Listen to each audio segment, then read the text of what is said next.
मालिका क्षेत्रात आलात आणि जसं मी सुरुवात केली की ते गाणं म्हणजे जे गाणं आम्ही तर मला शाळेत किंवा कॉलेजला होतो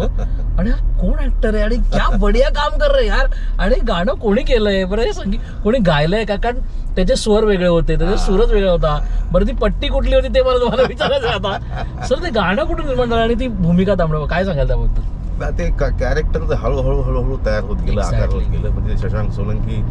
आमचे निर्माते राजू सावंत आमचा दिग्दर्शक आणि चिन्मय मांडलेकर त्याचा लेखक एक्झॅक्टली या तिघांच्या कल्पनेतून हे पात्र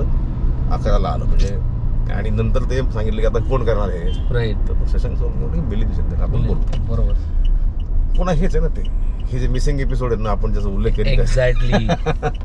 किंवा कुणीतरी पाठीमाग आपल्यासाठी काहीतरी तयार करत असतं ते झालं आणि ते हळूहळू इतकं रंजक व्हायला लागलं तांबडे बाबा आणि चालायला पण लागलं लोकांना आवडायला लागलं मग सहज म्हटलं एखादी आपण तांबडे बाबाची एखादी आरती करूया का तर बसल्या मी 4-5 ओळी तयार केल्या तुम्हीच तयार केलं राईट तयार केला लिहिला ते आणि त्याला एक रॅन्डम चाल लावली ती चालही फेमस झाली मग वर्ष 6 महिने ते फक्त ध्रुवपद होतो मग 6 महिन्यांनी मी त्याचं पहिलं कडवं लिहिलं वर्षभराने मी त्याचं दुसरं कडवं लिहिलं असं करता करता 2 कडव्यांचं गाणं ते आकाराला आलं आणि ते चाललंही लोकांना खूप आवडतं अजूनही लोक त्याच्यावर रील करतात